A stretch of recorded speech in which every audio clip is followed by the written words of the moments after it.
vamos para a chuva ácida, né? Que eu botei. Uma coisa interessante, um raio como esse, por exemplo, ele também produz NO. Também produz NO. Mas é uma coisa natural. É uma coisa natural. A quantidade é pequena em relação ao que só produz via poluição humana. Às vezes eu fico assim refletindo muito sobre o futuro da humanidade. A forma como a gente está colocando substâncias tóxicas, né, no, no meio ambiente, né, e cada vez mais a gente só pensa em desenvolver, desenvolvimento, tem que desenvolver.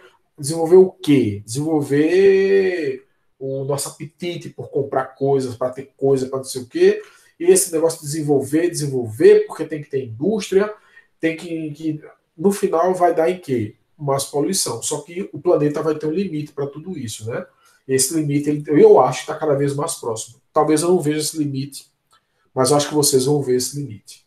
Não é praga, não, tá? É constatação. Então, chuva ácida. O problema ambiental mais sério que se origina na atmosfera é o da chuva ácida. Então, você tem esse problema do smog e tudo, mas o problema mais sério é o da chuva ácida, né?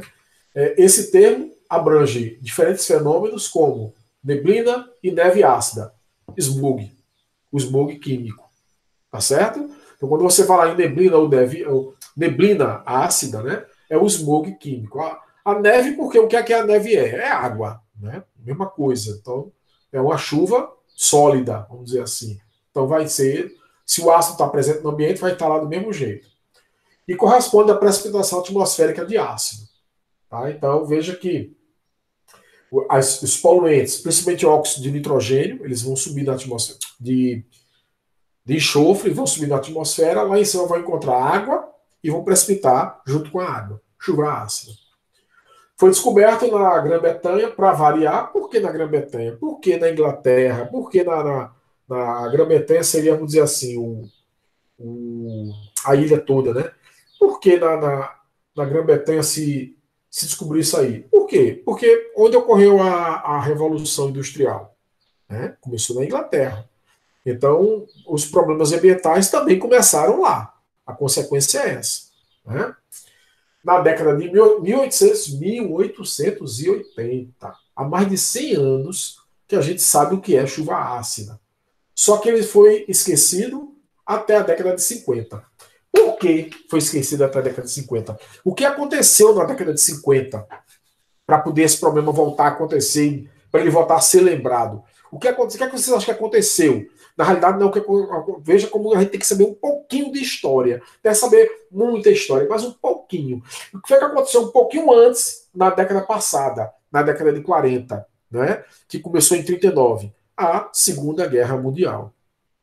Com a Segunda Guerra Mundial, principalmente na Inglaterra, que não entrou direto, entrou na guerra, mas como não fazia parte da Europa, era uma ilha, era bombardeada, tudo, mas enquanto que na Europa toda praticamente se acabou com tudo que era indústria, na Inglaterra ainda sobreviveu muito, inclusive foi um dos motivos da Inglaterra ter saído, não vou dizer bem não, porque sofreram muito, mas eles não acabaram com toda a indústria da Inglaterra. E, obviamente, depois da Segunda Guerra, houve uma grande reindustrialização da Europa, começando, obviamente, porque foi menos destruído que foi a Inglaterra. Né? Os americanos, que se aproveitaram muito da guerra, em todos os sentidos, né? Porque eles nunca sofreram, a não ser aquele problema do Pearl Harbor, que foi um ataque surpresa lá do Japão, mas mesmo assim o solo americano nunca foi, na realidade, bombardeado, nunca sofreu. A indústria americana nunca sofreu com a guerra.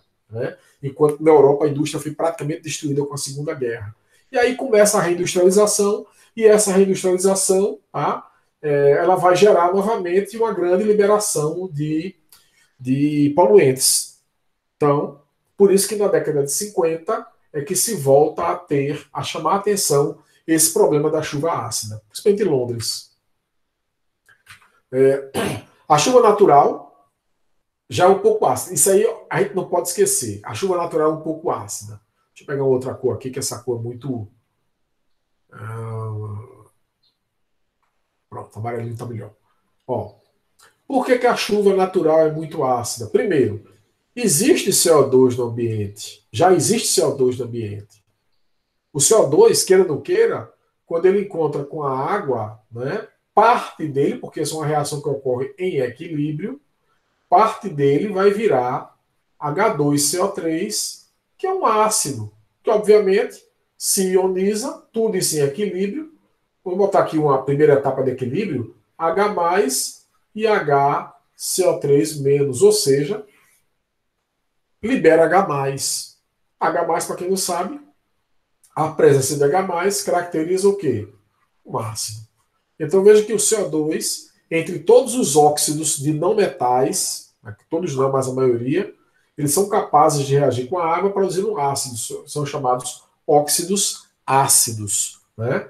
Então eles reagem com a água. Olha como entra a química aqui, gente. Química acho que da inorgânica lá. O que é o óxido ácido?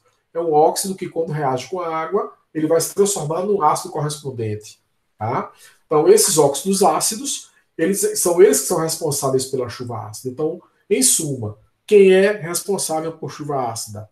Óxido ácido. Esses óxidos reagem com a água da chuva e isso acontece naturalmente. Porque na natureza você tem já o gás carbônico, principalmente. Você pode ter, por exemplo, enxofre, SO2, proveniente de um vulcão. Pode. Um vulcão entra em erupção e todo vulcão ele produz muito enxofre, ele joga muito enxofre na atmosfera. Então, numa região que tem um vulcão, é natural que a chuva seja muito ácida.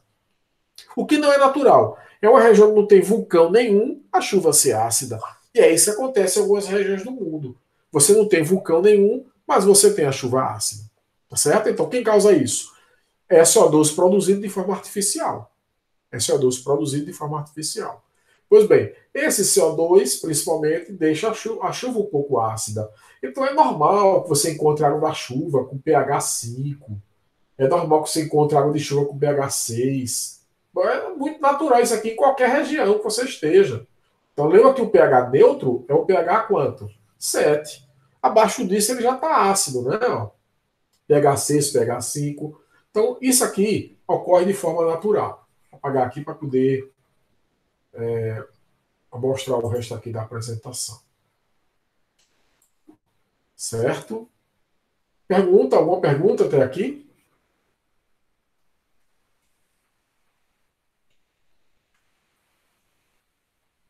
E se consumir essa água da chuva, tem algum problema? Essa chuva ácida? Se for muito ácida, tem, né? Muito ácida tem. Vai Muita causar água da problemas. chuva É. quando era criança. Não, mas aí essa chuva natural não. A chuva natural não. Por quê? Você consome água da chuva, é como a gente fala assim, mas você a gente consome uma Coca-Cola que chega a ter um pH igual a 2, 3. Obviamente a gente não vive com isso, né? A gente pode consumir isso o tempo todo, vai fazer mal pra gente. Mas, então não mata. Não mata. Mas a longo prazo, consumindo muito, vai causar problema. Tá? Então, acabei de até colocado aí. Então, o CO2 naturalmente, que existe no ambiente, ele vai produzir ácido, né? O ácido carbônico se comporta como ácido na água, ao dissociar-se liberando próton. Então, o que eu falei agora há pouco, olha, H2O3 com a água, aqui está completo, né? Produzindo H3O+, eu simplifiquei para H+. Uma coisa que é importante, gente, que vocês têm que saber isso. Tem coisa que você não pode dizer que é químico se você não sabe fazer. Essa reação aqui ela pode ser simplificada. Como? Você pode pegar assim, H2CO3, não colocar água, não coloca água. Aí também não coloca isso, coloca só o H+, mais o HCO3 menos. Então vocês têm que entender que isso aqui é a mesma coisa que isso aqui. É a mesma coisa. Só que aqui é uma forma simplificada e até um pouco errônea de fazer. O correto mesmo é fazer isso aqui de cima, produzindo o H3O+. Já que H+, assim, ele não existe na natureza, ele só existe junto com a água, formando o H3O+.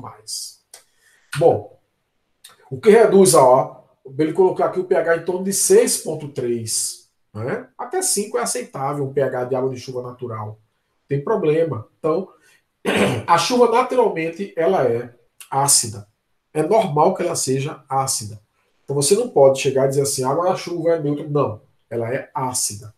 Por quê? Porque ela tem ácido carbônico, resultado da dissolução de gás carbônico na atmosfera. A presença de outras substâncias traço naturais, olha só, naturais, incorporam uma acidez adicional, que podem atingir até 5,6. Foi o que eu falei, olha. O pH em torno de 5, de 6, é natural. Tá? Até aqui o ácido carbônico, e aqui por outras substâncias que existam aí no ambiente e que sejam naturais. Tá? Então, de boa, não tem nenhum problema nisso aqui. E qual é o problema, professor? O problema, gente, é quando você tem uma indústria que libera óxidos de nitrogênio e óxidos de enxofre. Óxido de nitrogênio, a gente já viu como, ele é produzido em altas temperaturas, e óxidos de enxofre, que são produzidos porque o enxofre está presente nos combustíveis fósseis. Porque os seres vivos têm enxofre. Quando eles morrem, eles não deixam de ter enxofre. Aquela massa que eles viraram ali, que um dia vai virar petróleo, vai virar carvão. O carvão que a gente fala é o carvão natural, né? O carvão de mina, né? Esse carvão vegetal, que também é resto de matéria viva. Mas esse carvão que a gente fala de carvão mineral é um carvão que você obtém mais a partir de seres vivos, de animais. E o carvão vegetal, como já está dizendo, a partir de vegetais e demora pouco tempo para se formar, né? Enquanto que o carvão mineral demora, igual o petróleo, milhares de anos para se formar. Então, assim as chuvas com pH inferior a 5, então se eu pegar uma chuva com pH menor do que 5, deixa eu mudar a cor do lápis, que agora mudou a tela, tem que mudar a cor também. Opa, desculpa, gente. Cadê? Ah, não, a vermelhinho que é bom, pronto. Então, pH inferior a 5, você considera como sendo chuva ácida. Então, chuvas ácidas, chuvas com pH inferior a 5. Tendo em conta que também pode existir fenômenos de chuva ácida natural devido a erupções vulcânicas. Já falei sobre isso. Então quer dizer que toda chuva com pH menor do que 5 ela é artificial. Não.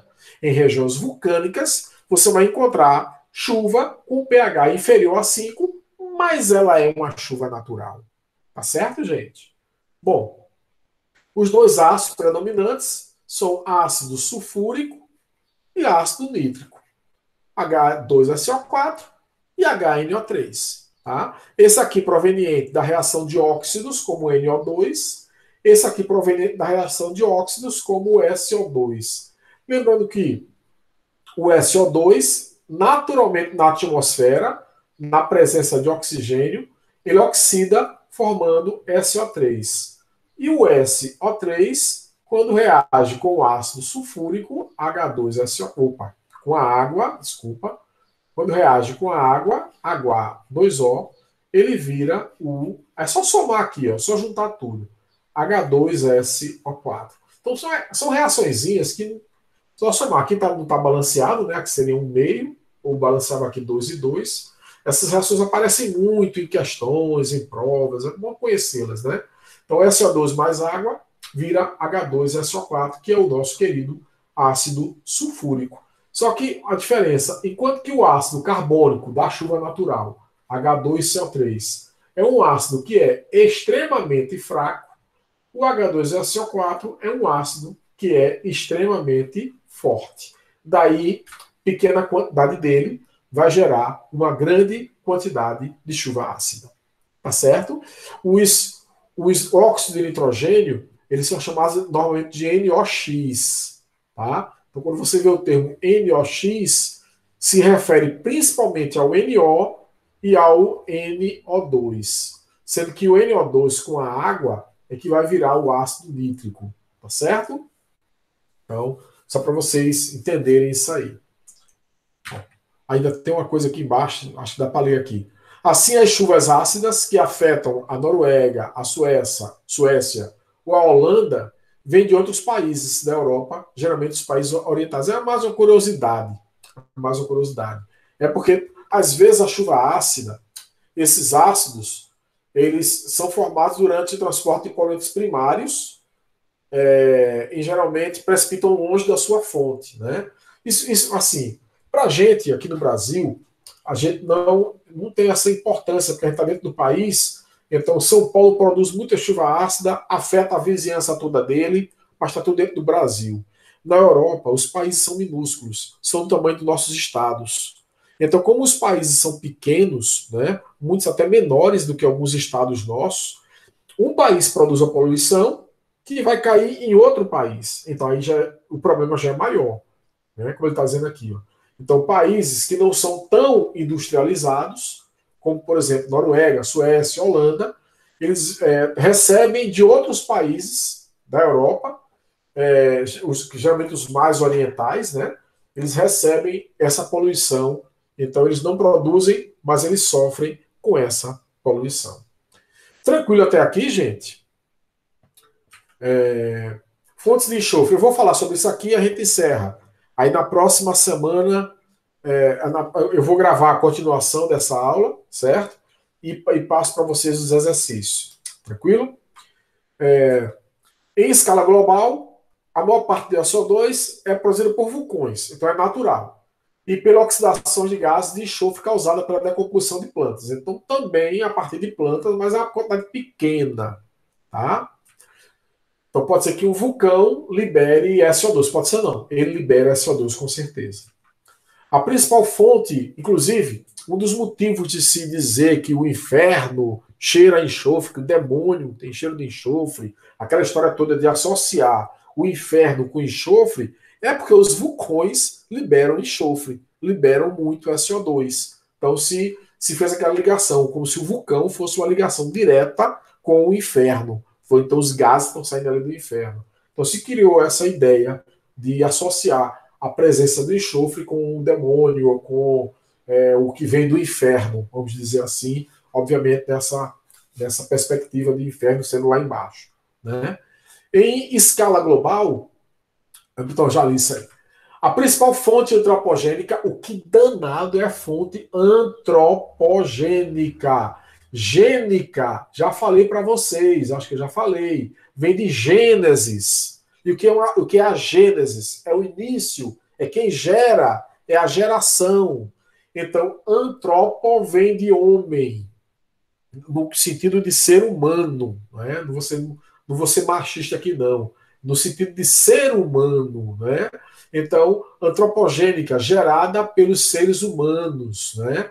Geradas pelos seres humanos. Então, a fonte que vem dos homens, né? Que vem dos seres humanos, melhor dizendo, vem da combustão de carvão.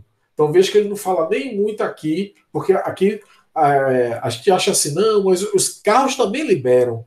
Mas, gente, o teor de enxofre do carvão é muito elevado. E o carvão é que a gente não tem a cultura do carvão. A gente não tem a cultura de usar carvão, né, como fonte de energia. A gente usa muitos combustíveis líquidos, né, como gasolina, como óleo diesel, querosene e tal. Mas o carvão na Europa, principalmente, era uma fonte abundante de energia. A produção de energia elétrica. Lá eles têm as termoelétricas, queimando carvão e produzindo energia elétrica a partir da queima de carvão. Então, essa queima de carvão lá é grande. E ela, exatamente pelo carvão ter alto teor de enxofre, ela é a maior fonte que tem desses gases. E para a geração, exatamente como eu coloquei aqui agora há pouco, ó, de eletricidade, de energia elétrica. Aí aqui no Brasil, professor, aqueles incêndios que tem nas florestas, também pode ser a mesma coisa, né? A mesma coisa. Só que veja bem, uma coisa é você ter um incêndio que acontece, vamos dizer assim, em uma época do ano. Tá certo, Ricardo? Outra coisa é uma indústria trabalhando diariamente para gerar energia queimando carvão. Você entendeu a diferença? Então a gente está falando aqui de uma fonte onde está todo dia queimando, todo dia queimando, todo dia queimando. Não é uma coisa sazonal, não é uma coisa que acontece no verão, porque está mais quente, acontece o ano todo essa geração de eletricidade. E lá eles não têm hidrelétrica como a gente tem aqui. Quando a gente fala energia elétrica, a gente só se liga com a hidrelétrica. Opa, hidrelétrica e tal. Lá não. Quando se fala energia elétrica, é usina. Hoje, muitas usinas nucleares, mas usinas principalmente termoelétricas queimando carvão. Essa é a fonte da poluição. E isso pode conter de 1 a 9% de enxofre. Olha o teor como é alto. Enquanto que na gasolina não passa de 1%. Então, no carvão pode ter quase 10% de enxofre, o qual a maioria poderia ser removida mecanicamente se o carvão fosse pulverizado antes de ser usado. Olha só. Só que isso aqui, gente, eliminando esse enxofre pirítico, e enxofre pirítico é o que tem. Eu vou explicar o que é isso aqui depois, com calma, vocês vão entender, tá? Aproveitando a densidade diferente. Então, esse enxofre ele pode ser eliminado. O problema é um. Ó, vou botar até aqui na câmera para quem está me vendo. Ó, o problema é esse, ó.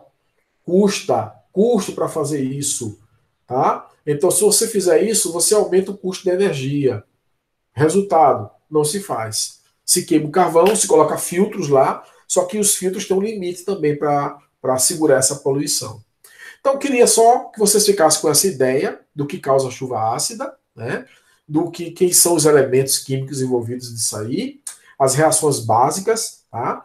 E a gente continua essa aula, eu gravo a sequência para vocês. Tá bom assim, gente? Fica agora à disposição de vocês para qualquer dúvida. Fiquem à vontade. Professor, e por que esses países não utilizam de outra fonte de geração de eletricidade? Porque é uma fonte barata. Eles têm isso aqui em grande quantidade. Essa questão do carvão, se você for ver vários filmes, você vai ver o pessoal, os homens minerando, sofrendo, os mineiros, todos pretos. Aquilo é mina de carvão. É mina de carvão. Então, durante muito tempo se usou, né, a mão de obra humana, né, para se produzir carvão em grande, em larga escala. A industrialização na Europa, principalmente na Inglaterra, usou o carvão como base para isso. As primeiras máquinas a vapor usavam carvão para gerar vapor, queimavam carvão. Então, toda a base da Revolução Industrial, toda a base da primeira Revolução Industrial foi o carvão mineral.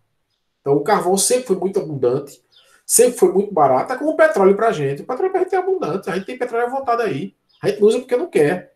Mas a gente tem petróleo. Se a gente voltar, continuasse os investimentos que estavam planejados em destilarias e tal, a gente ia ficar autossuficiente nesses combustíveis. Porque a gente tem petróleo. O que a gente tem que aprender a fazer é a refinar esse petróleo. O Brasil hoje exporta petróleo e importa combustíveis, gasolina, tudo isso vem de onde? Vem do petróleo. Lá fora, o que eles fazem? Compram o petróleo da gente, refinam e vendem de volta mais caro, agregando valor àquele negócio. Então, mas lá na Europa, eles não tem tanto petróleo na Europa. O que tem de petróleo muito é carvão. Tá? Então, o carvão sustentou toda a Revolução Industrial. Hoje em dia está mais assim. Por exemplo, você pegar países da Europa, essa questão da energia solar, e olha que eles não têm sol como a gente, está muito mais desenvolvida. O governo praticamente dá placa solar para você produzir a sua energia. Praticamente, porque eles vendem muito subsidiado, o preço lá embaixo. Né? O governo paga a maior parte, que é para as pessoas terem em casa energia solar. Aqui, com tudo que a gente tem aí de energia solar, a gente agora que está começando e num preço muito alto. Eu até já pensei em colocar aqui em casa energia solar, mas o custo é muito alto ainda para colocar energia solar. Tá? Agora, assim, o que é que eu estou vendo? Por exemplo, eu vou sempre para João Pessoa, e no caminho de João Pessoa, no sertão ali da Paraíba, tem locais que a gente vê assim, campos enormes com placas solares, ou seja, estão gerando já em grande escala para abastecer cidades. Outros locais também na Paraíba, no sertão, na região de Serra lá, você vê aquelas usinas eólicas que tem muito em Fortaleza também, aquelas usinas de aqueles cataventos enormes, né? Utilizando o quê? A energia do vento para transformar aquilo também em energia elétrica. Então a gente já começa a ver, e na Europa se investe muito nisso, em fontes alternativas de energia. Mas isso está começando, isso é uma coisa muito básica. O custo é muito alto, se você comparar do custo de você obter energia a partir do carvão. Então é por isso que o carvão até hoje é muito usado, porque é barato, a energia fica barata. Entendeu? Aí é questão de capital realmente, capitalismo. Tem que se produzir muito e produzir barato. Tranquilo, gente? Foi um prazer estar com vocês. Então, a gente se encontra na próxima terça, nesse mesmo horário. E eu mandei uma aula ontem. Só uma dúvida minha. Como é que chama? As atividades estão no nível da aula que foi dada, estão no nível do vídeo que foi gravado. Tá? Às vezes eu boto uma coisinha a mais para vocês pesquisarem um pouco também, viu? Mas é só você, pô, não entendeu isso? Pega aquele termo que não entendeu lá da atividade, coloca no Google que você vai ter várias explicações daquele termo. E se não entender, traz para essa aula que a gente explica como a Andresa trouxe hoje e a gente explicou. Tá certo assim, gente? Alguma dúvida mais? Então, tchau, gente. Até a semana que vem.